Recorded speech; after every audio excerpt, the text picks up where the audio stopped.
Yeah. Hey everyone. Hey! Woo. Woo. That's my new intro. Woo. I don't Hey! know that. So once again, in classic, hey, it's been a while, so we got for you, everybody out there, you're gonna love this. We saw him on the set of Growing Pains. We're like, hey man, you know what? Jambus is the way. And he's like, really? All right. So this is our fault. Yeah, sorry. I mean, we're old. We're older than we've said before. Yeah. We've been around since then. The doctor man puts his little knife in there and he solders your stuff. Yeah. And then now you don't have kids. Yep. They use a soldering gun. Isn't that cool? I guess. I don't know. It smells. Oh. Yeah. Smells like burning. Yeah, Well, it does. today's Kirk Cameron film was 2012's Monumental, The Search for the History of... It had a long thing. It has nothing... I don't remember it because it has really nothing to do with what he's talking about. I don't agree that our nation must resign itself to inevitable decline. America is the richest, freest nation the world has ever seen. But as a father of 6, I look around and all signs tell me something is sick in the soul of our country. And history tells me that we're headed for disaster if we don't change our course now. The set of ideas that is being implemented and advanced in this capital at this time is terribly frightening to people who are students of history. When I think of pilgrims, I think of what I was taught in history class. I think of pilgrims coming over in these funny black and white suits with big hats and belt buckles on their shoes. What I discovered is that our history has not just been forgotten, it's been rewritten. I'm stunned. Just what's on this table. I mean, this alone would change everyone's perspective. My family is worth fighting for, and so is yours. This is long. What is it? Monumental. Okay, you ready? Yeah. It's Monumental, Colon. in search of America's national treasure. So what is national treasures he's looking for? Information he already knows. Secretly. Yeah. So the takeaway that I got, because I've seen other, this isn't a movie, I've seen other things like this, and we'll get to why this is not a movie as we go along. Yeah. But there's like these things that I've seen before with like climate denial or some other kind of like religious zealotry, persecution, yada yada. And they have, you know, the protagonist or whoever it is, the avatar on which, I'm not using the correct word, on which the audience projects itself, or at least that's how the people that are making it see their audience. That's because the audience needs to be talked to like little children. Kirk Cameron takes a different approach here. This, we know that he already, air quotes, knows all of these things that he's going to discover over the course of this tirade. Why else would he go to these people if he didn't think he had that information? Precisely, yeah. He specifically curated certain people. You know, there were some people in it that I don't think that they did hold the same overall beliefs or understand really the purpose of his project. So he would just get sort of historical facts from them, but with those people and everybody else, he would be like, huh. It's like he's learning along with you, the audience. He does already know these things. I'm sure that he's aware of why the printing press was important, or English-speaking Bibles. I saw that, and I just yelled at the screen. I'm like, this is your thing. You don't know about the connection between the printing press and everybody being able to read, including the Bible of all things. Like, all the things one can read. You don't know that? That seems like a thing, like Martin Luther and all that stuff. That seems like something he should know. But then it makes sense. Like, he's just like, but there are documentaries where people are actually learning as they go. But if you do that, you have the danger of coming across information that doesn't fit your worldview. Yeah. You might learn something else. You might have to change your opinion as you learn more information. You need to understand what a Puritan is. Yes. It's for the first time the Bible is printed in English. And what was the fear of of having English Bibles in the hands of the people.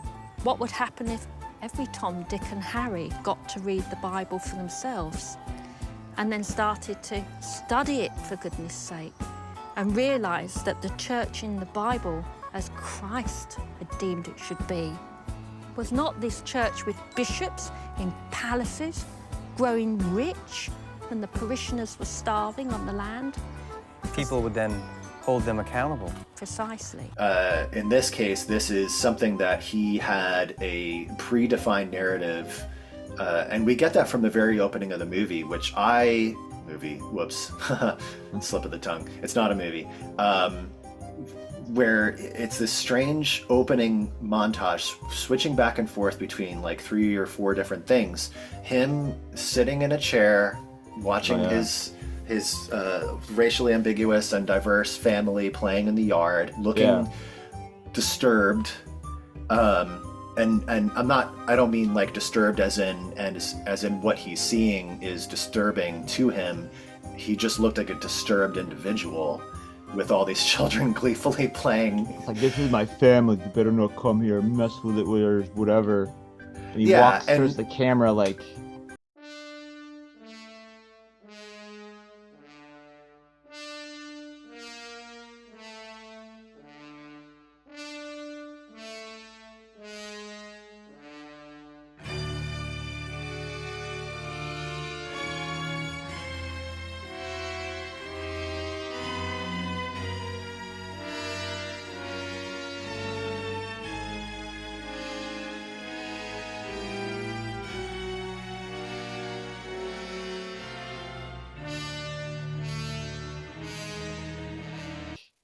Dude, like, and lots of questions. He always says, "Oh, imagine a father would do this with children and a wife," and it's just like, here's information, but now we need to put a filter on it of like, okay, that was stuff that was like boring history stuff, but let me tell, like you were saying with the audience, like, oh, let me tell the audience why this is important or how to feel about it because their fathers, their mothers.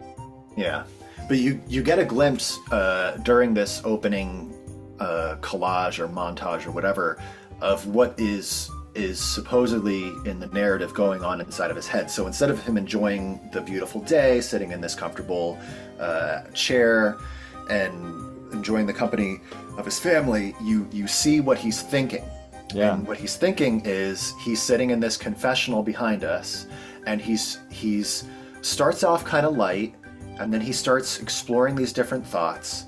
And over the course of several minutes, cutting between him looking more and more disturbed in the chair, getting more and more upset here in this, we're going to call it the confessional, which he comes back to repeatedly. And then imagery of a fire and photos of, and he talks about this like sort of as it's happening, different dictators throughout history. I'm not really sure what the fuck he was talking himself into, but eventually he talks himself into things. There are things going on in schools that used to be morally that you couldn't do, that were morally offensive. Now you can do it. And it had a picture of looking like a goth girl smoking a cigarette, something like that. I'm not even joking. That's what I saw, and I was like, so wait, is the smoking in school? Is that like she likes The Cure? And like I don't get it. All the examples that I can think of that, because, you know, I'm a little older, so I know that kids are doing the same shit now as they were, you know, 10, 20, 40, 60 years ago. And the examples that that pop up into my head at the very least of popular culture would be fiction, like movies and TV shows. This guy was in one of them in the 80s. Yeah. And I'm thinking about like, okay, weird, edgy goth kid or Misfits or whatever. I'm like, when was The Breakfast Club filmed? Like, what was that based on? Like, what are you talking about kids these days? So he's having his opening thing where he's talking himself into getting mad about something, which you brought up, you know, kids these days, and teachers are afraid to talk about God in school, and this, that, and the other thing. And he's like, well, where did it all begin? Where did this nation begin? Blah, blah, blah. And so he's like, the Pilgrims, where did they come from? So I bought a plane ticket to England. And then it cuts to him with a really terrifying looking hell map of Earth. Yeah. And nailing, like hammering nails into it and tying like strings and Well, I think I'm cords and understanding shit. it's like copper wire. That's what it looked like. Yeah, copper wire or something. I'm like, But damn, all dude, the, you're but rich. all the maps, it just goes back and forth from England to America and Holland. Like it's not like it goes all over the world. And then it goes Yeah. later. Like later they add other places. Like, oh, there's Christians there too. I don't understand this thing where everyone says like, oh, I'm so persecuted. Well, tell me about your life. Oh, I got a big house, beautiful family. It's great. Yeah. Most of the politicians look like me, and they have the same religion as Christian. You know, they're Christians too. Oh, so what's so bad? It's like we're being persecuted. Like why?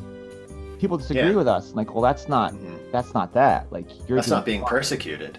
Yeah. I don't That's think Christians have been persecuted since it stopped when the Roman Empire declared Christianity the religion of Roman Empire.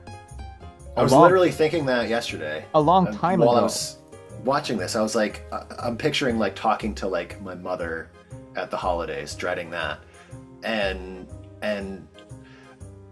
just that weird, you know, persecution complex. And I'm like, what about you makes you like what about your history, your background is persecuted? Okay, so your family, some of them were Irish and came to the US over 100 years ago. Okay, so those were the new guys. People were kind of like mean to them back then. Yeah. Not a huge issue. So when else was it hard for your people? Oh, Christians being fed to lions in the Colosseum. That's it. All right, but then if that even happened. yeah, I mean, it probably might have happened. If it did, would it happen? Say it happened just a few times, right? Yeah. But then it was made for like the Roman Empire's official religion, basically the mainstream thing. It's like we're going on like 2,000 years of you like not saying, being persecuted. It's like saying no one likes Taylor Swift. Like nobody. No one even pays attention to her. It's like, well, that's not true. Like a bunch of people do. Like she's doing fine. And all these other people are doing fine. And I also don't get throughout this is, hey, they had this hard thing. They go to details about this hard journey, which we'll get into. But but it's like, hey guys, why don't you apply that idea to other people coming in now, right? Imagine how hard it is for them. It must be so weird if they could bring up anything that is topically relevant now that we can point at and actually say that is being documented in real time today. Yeah. The issues that this guy is complaining about happening that may or may not be very well documented accurately or has been changed over the course of time, i.e. interpretations of the Bible, which he actually does mention in the early part of this. But couldn't you identify hypocrisy?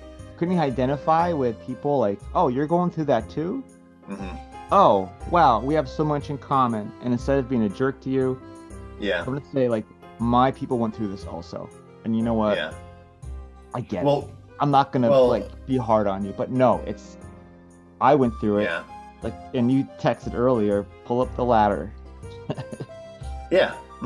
It's like, exactly. It's like, well, why aren't we doing anything differently for people now? It's like, well, because I got what I wanted out of this game of our culture, of our society.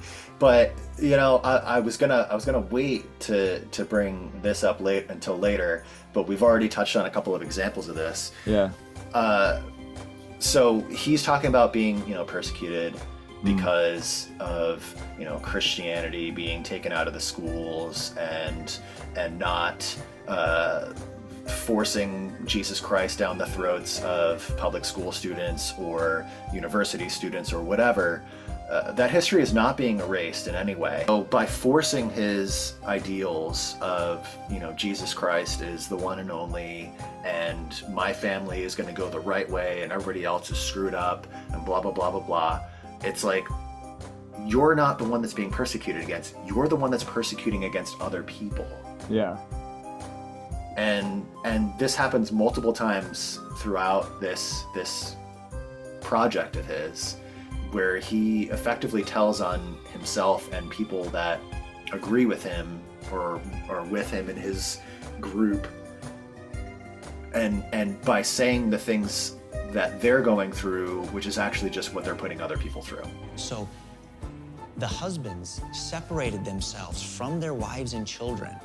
They hired another sea captain to meet them in the river, to take them to Holland. But they sent their wives and children on ahead by putting them on a little raft and floating them down a stream in hopes of meeting them as they came out of the woods in the middle of the night to link back up at the boat, knowing that they may never see them again in this lifetime. I mean, that blows my mind to think of saying to my wife, Chelsea, you're gonna be fine. God's gonna work this together for our good. So he goes to England. Yeah. All right. And talks to a lady. So yeah, I wrote down. Her name was Sue Allen.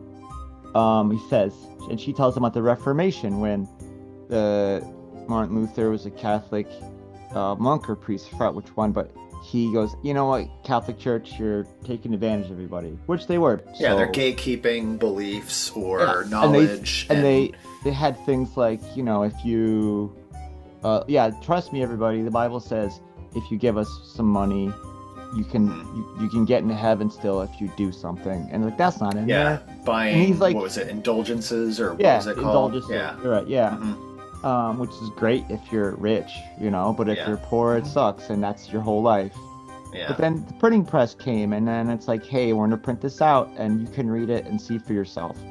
Like, but that applies to all information. Yeah. And then more people could read. And he acts like what? What would happen if every Tom, Dick and Harry got to read the Bible for themselves and then started to study it, for goodness sake, and realised that the church in the Bible, as Christ had deemed it should be, was not this church with bishops in palaces, growing rich when the parishioners were starving on the land? People would then hold them accountable. You don't know this?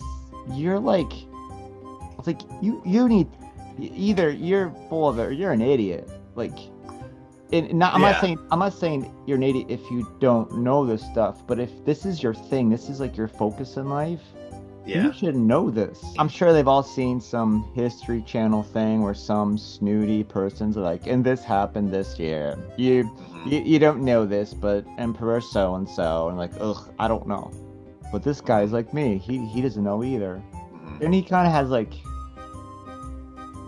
he says stuff without saying it. He says, and this guy was a tyrant king on steroids.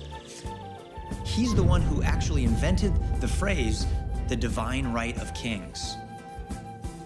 He bankrupted his nation, he tripled the debt, and he considered himself to be a devout Christian while he was obsessed with hunting down and destroying the most devout people in his land.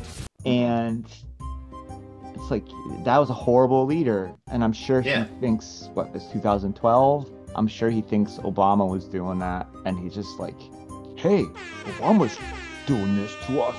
He's like King James. But there's no sources. There's no like, it's just, trust me, here's a guy who's saying stuff. And then it's just like the Puritans were murdered by the English. Like, I don't know. They probably did that to lots of people too. I don't know. Like, that's the thing. It's like, is this a thing where it happened to everyone and them, and they're not mentioning that? Or is this a thing where it's like, oh, it was just them? Like, you know, it's like, oh, they had to do this thing everyone does. All right, well, that sucks for everybody, not just your group. Totally. I mean, I learned all that stuff in grade school also, and it does make sense that, you know, it's a dick thing to do, but I do understand how, you know, all these people going around and and having their English-speaking Bibles and not using the church as the go-between, the gatekeeper to this information, to their whatever, their going to heaven or not kind of stuff. And yeah, that completely undermines the authority of the leader of the country / their church. Yeah. And they had these Bibles apparently, but then they say the first English Bibles were written set out by Congress. Like, wait. So before the nation was created, they had English Bibles. And then later the first English Bibles, like, that doesn't make any sense. Man, this stinks. So there's a story. So they leave England because, and this is other thing they do as a group in general, where like they get under someone's skin. It's like, you gotta do what we're doing. Like, no, get away from me. No, get out of here. And it's like, oh, you're persecuting me now. It's like, no, you're knocking on my door and you're bothering me. I'm not agreeing with you. And now look what we've survived. We've survived this person's wrath. It's like, no, you created this person's wrath. It's like missionaries who go over places. It's like, hey, do you want to be on Team Jambas? Hey, and like, no, we're good. It's like, oh, you're saying no to us? Oh, you're persecuting me. Like, no, just have a thing already. We're good. Yeah. It's like, I'm not with you. Like, do your thing and I'll do mine. That's not persecution. The life of a Christian isn't always an easy one. Because of our beliefs regarding Jesus, God, and heaven and hell, many people can have huge disagreements with us, sometimes to the point where we're discriminated against. And I know that some people who are watching this video may even face physical persecution, with their lives at risk. So whether your persecution is verbal, emotional, mental, or physical, here are 4 steps that every Christian should take in order to get through it.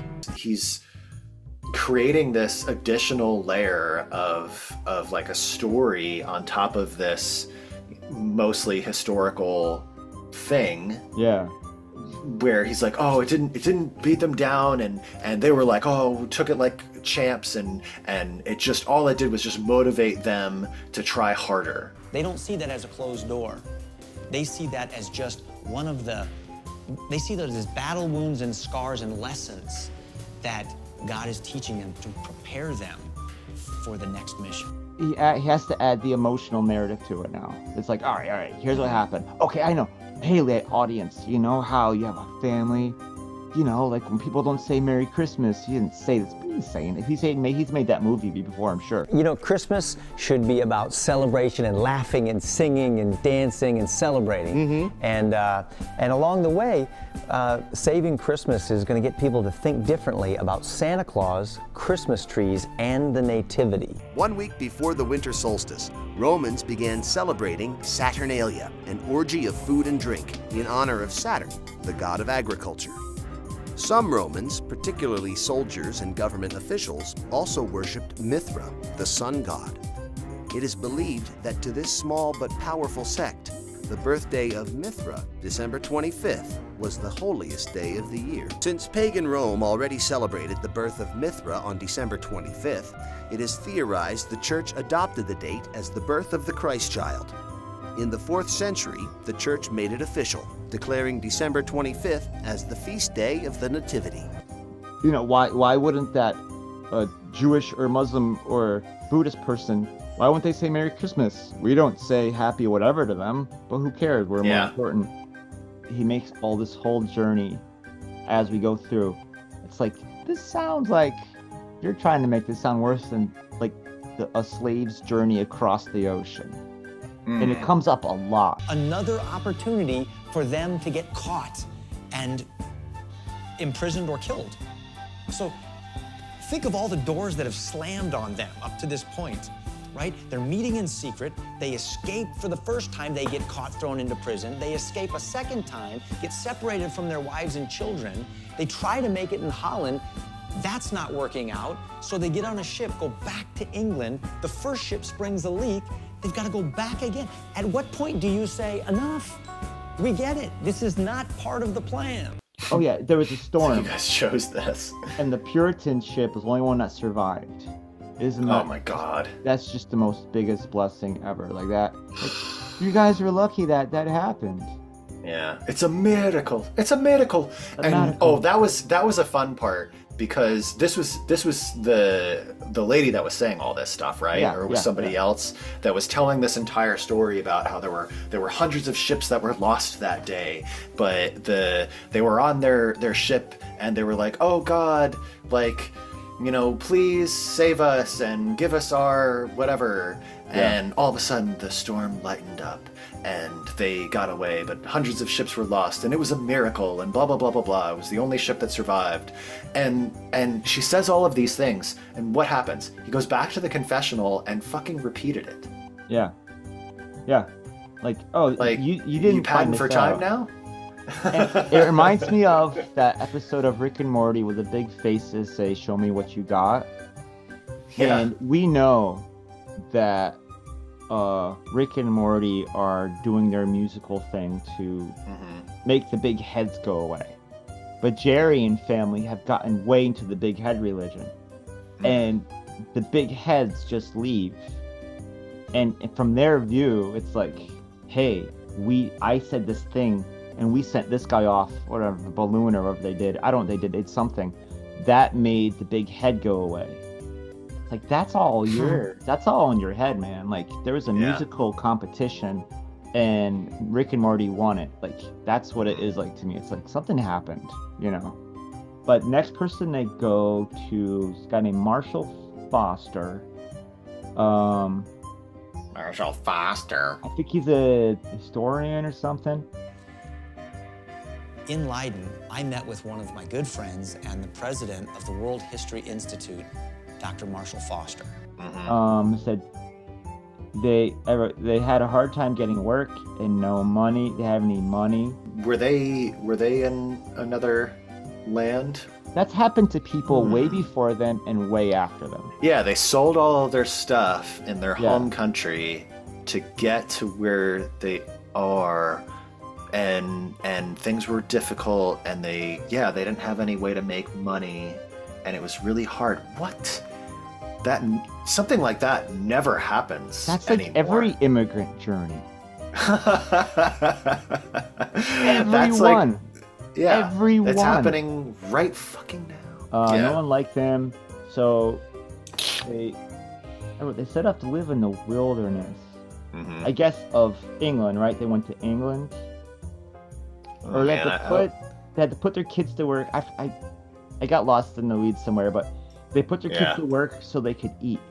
Do you know how many people around the world put their kids to work so they can eat, and how many times it's happened before and after them, like everything else? But so they go back to England and they call it the Lion's Den. To leave again. Like, you know, I mean, that makes sense because the king, they're the royals, they're the lion, whatever. I'm like, they had to be so melodramatic about it. Equally important to them was their love of their England that they left behind. That was under the divine right tyrant, King James, and they wanted to bring them the liberty of the gospel. And so they set up a printing press in William Brewster's home, and to get the truth of the gospel to the people of England and Scotland. And so they produced over 15 books and then put them in kegs and sent them in ships secretly over to England and Scotland, and it went all over the country.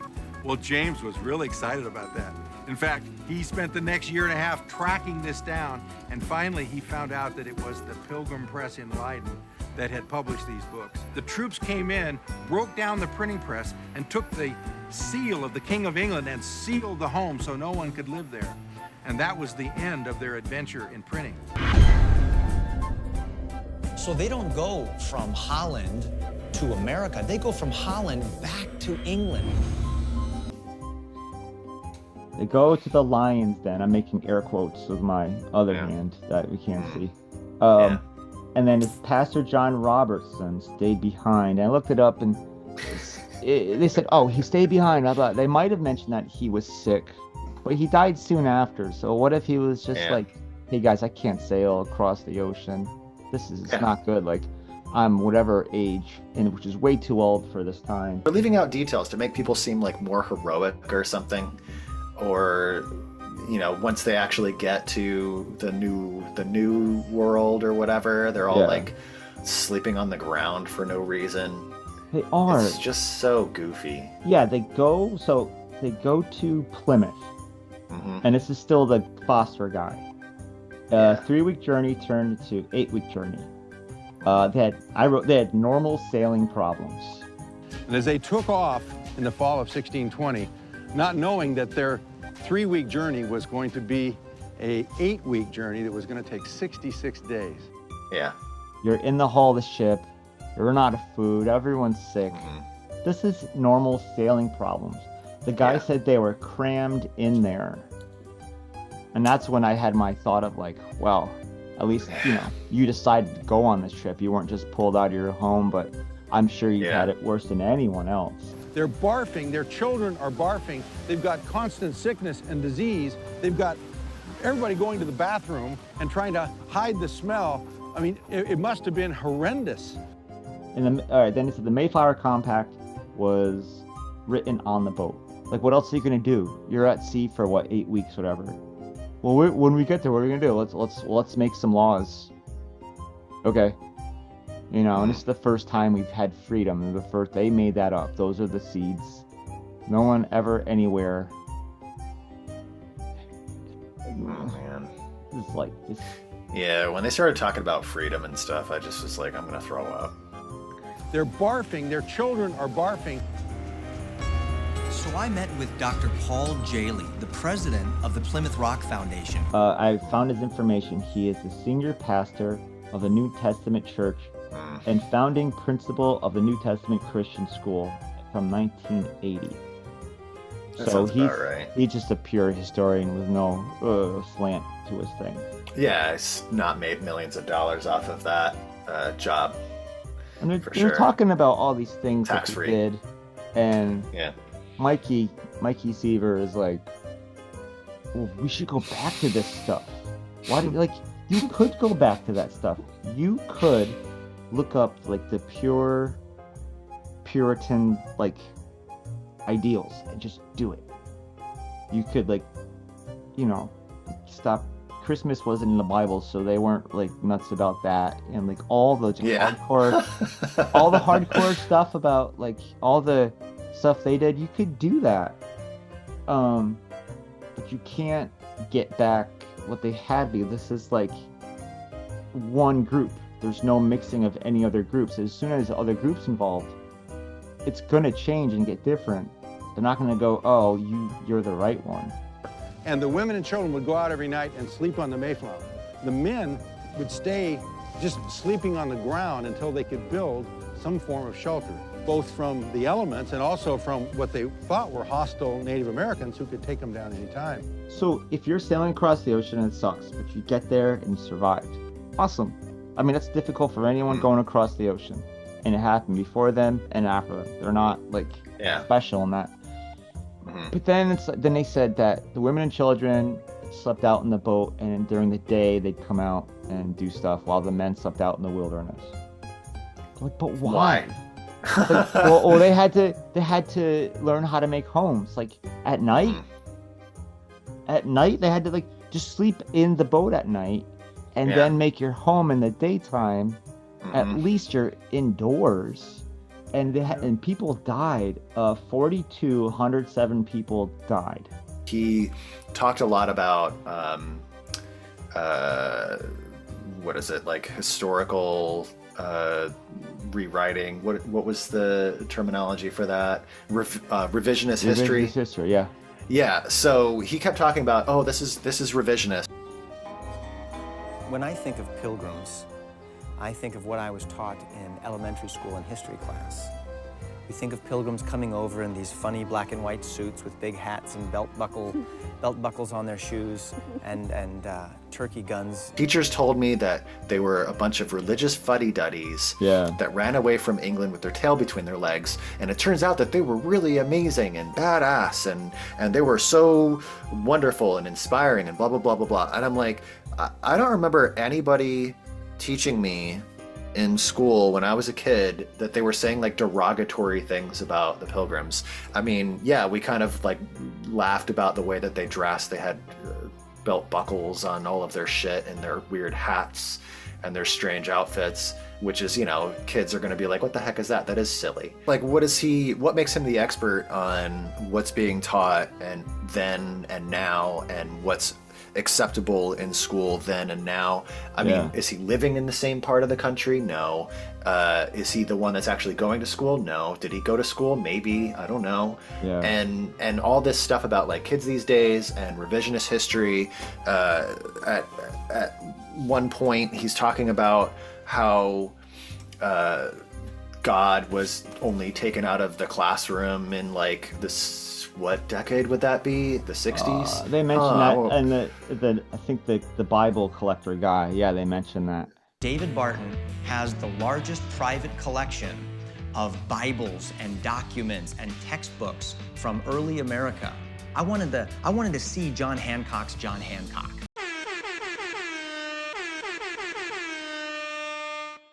The Bible was put in schools back in 1647, first public school law.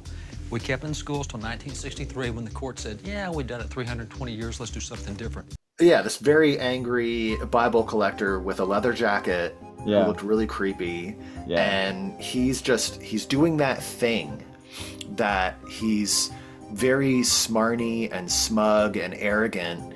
And it's as if he's having like that argument where he's like, destroying millennials and Gen Zers with his arguments or whatever. And it's like, who are you even talking to right now? It's going back to the beginning montage of Kirk Cameron in his mental echo chamber, talking himself into getting angrier and angrier about something, and going and talking to this Bible guy where he's also doing the same thing, where he's bringing all these arguments forward. He cites like some book repeatedly about the founding fathers, which, it took us a minute to get into that. The founding fathers and how they weren't Christians. Benjamin Franklin, Thomas Jefferson understood that without Christianity, you have no basis for a free and just nation, and that's why they promoted the principles of Christianity, even if they were not themselves personal, genuine followers of Jesus Christ. They were not themselves personal, genuine followers of Jesus Christ. They're creating this argument against another argument that doesn't even exist in any sort of mainstream capacity. They do that all the time in this thing. It's like, here's the enemy. This is what they're saying. Well, it's not. Yeah. Who's they? Or like in those God's Not Dead movies, it's always like some atheist teacher who says, say that God doesn't exist. Like, no one's doing that. Nobody's doing that. I mean, our forefathers came out of an era where they were surrounded by darkness on all sides. I mean, this was a time when you could be hung, burned at the stake, beheaded, or drawn and quartered for disagreeing with the queen or the king. The culture was terrible. The nation was bankrupt. The king had tripled the debt. People were slaves. So at one point, while I was watching this, it took a few attempts to watch this. I got up a few times. I started vacuuming. I started Googling Kirk Cameron loser. And it's really funny because you independently found this article but didn't read it. So there's an article on some site that I've never heard of. I don't know. And it's a little bit informal, so whatever. But this article from the end of 2022 talks about libraries across America, whatever, the nation, continued to prove that Kirk Cameron's still a loser. So what this person was talking about was Kirk Cameron wrote, I guess I'll just call it a children's Bible. I'm not really sure how to define that, but it's like a children's book that's biblical or some shit. And here comes the persecution complex. Yeah. He specifically contacted only libraries that had drag queen story hours to try to peddle his book and do a live reading. So you look for the hardest path. No. You look for the hardest path possible, and then you say, look at the path that's so hard. Well, he could have called any library, and all of them would have still given him the same answer, which is no. But he specifically picked those libraries that had a drag queen story hour to say, hey, they're okay with people teaching porn to kids, because that's what they love to call it, any sort of like acceptance or social educational, hey, there's a whole demographic of people that exist, which is porn to them for some reason. And drag queens are evil and gross, and they make up all these stories about things that they do, and I'm like, okay, can you please cite a source? He picked an argument that he was wanting. He wanted that argument. He was seeking it out. Yeah. And that's not persecution. That's instigating. That is creating a self-fulfilling narrative that you wanted because you're so hell-bent on, as a white Christian man in the United States who's successful, you cannot fucking stand that you're not being persecuted against. It's this weird desire, this fetish that they have for victimhood. The other person you talked to was the statue guy. In the neighborhood. In that suburb with shitty 90s houses. In Plymouth, right? In Plymouth, Massachusetts. Massachusetts. They went and saw the statue, and it's this big, huge statue that's like the government put together, fine, to like say, here's the pilgrims and here's their ideas, fine, whatever. You know, that stuff's everywhere. But this is how and he got really into it. You can tell. No one else wants to hear this stuff. They've heard it a lot. Like, dude, can you please stop? Like, we get it.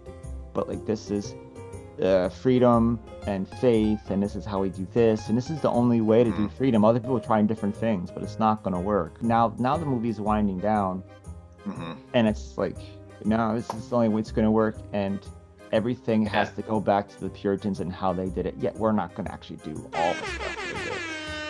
Yeah. No, I liked how really, really dumb he was during this whole part, where he's just dumb, pointing out the different things in the statue, and the tour guide man or whatever he was like, do you know what this is, or the significance of that, or what that is? Why is the statue lady pointing to the sky? And he's like, that's where Jesus lives. Yeah, that's the heaven. And he'd say something. I think he was kind of confused a little bit too. This guy looked like he was having a hard time. He's not in a place where he wants to hear new information. It's like, tell me things that back up what I'm saying already. Just tell me. Yeah. Tell me I'm right. Tell me that this stuff is true. Thank you. All right. Yeah, but stop with the details about each station. It's like, let's go talk about it. They go through each station of the statue, and it's just Stations of the Cross. Yeah, it goes on forever. Yeah. I was like, it felt like that was like a third of this project, but he talked to a lot of different people. Well, so it really did feel like it went on forever. I loved the way that he kept talking about his family, because he talks about families a lot. Yeah. And what families are doing or whatever. And he's like, I don't know about like the rest of the world, but me and my family. Yeah. Because they automatically, just from the way that he talked about his family, it made it sound like he's a fucking tyrant. Whether they agree with him or not, by indoctrination or by threat or fear or whatever, or maybe he's just in denial of anybody in his family having opinions that might be different from his own. Just the way that he talked about them and for them as the family monarch, it just I found it to be disturbing. Very, very, he wants it to be great again, though. Yeah, like the lady shouldn't have a say, and the kids. Me and my trad wife, I have. Yeah. And he walks up to the camera like from his like angry chair in his beautiful yard, as if his life is just so difficult. Oh man, I got this huge house.